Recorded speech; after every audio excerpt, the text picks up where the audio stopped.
Just over 2 weeks after a summit between President Trump and Kim Jong-un, it appears North Korea is upgrading its only known nuclear research facility.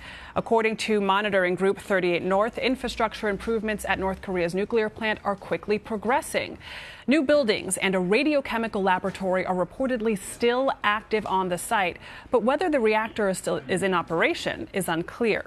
Of course, earlier this month, President Trump and North Korean leader Kim Jong-un signed an agreement designed to denuclearize the Korean peninsula, leading President Trump to prematurely declare that the country is, quote, no longer a nuclear threat.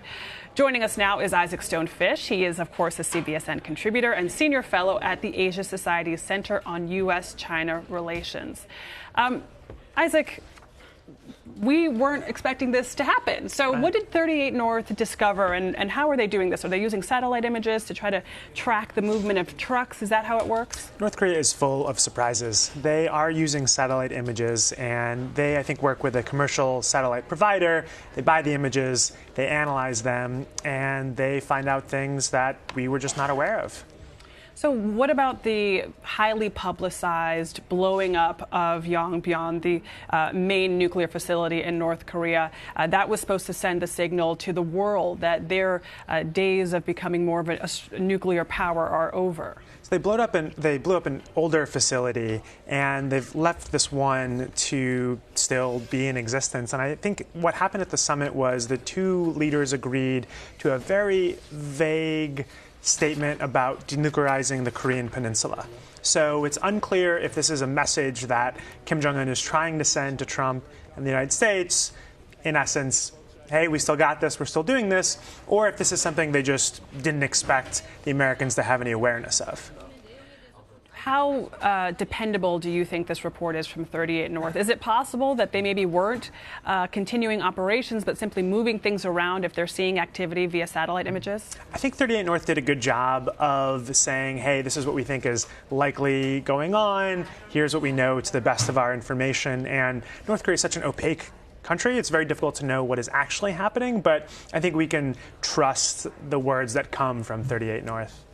It'll be interesting to see how North Korea is presenting this information to its own people, because it's one thing what, we might learn through satellite images and other things, but it's another thing, they may be saying to their own people, we did blow up this one facility, but folks may know that this other facility is still intact.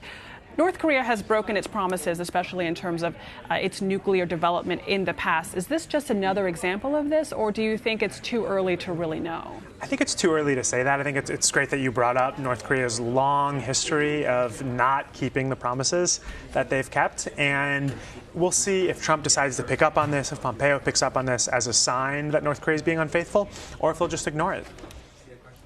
Is this possibly, really a slap in the face to the summit? The fact that, there was all of this pomp and circumstance about that they were going to denuclearize the peninsula and hugs and handshakes. But it looks like there's still activity happening, if this report is correct, on the sly.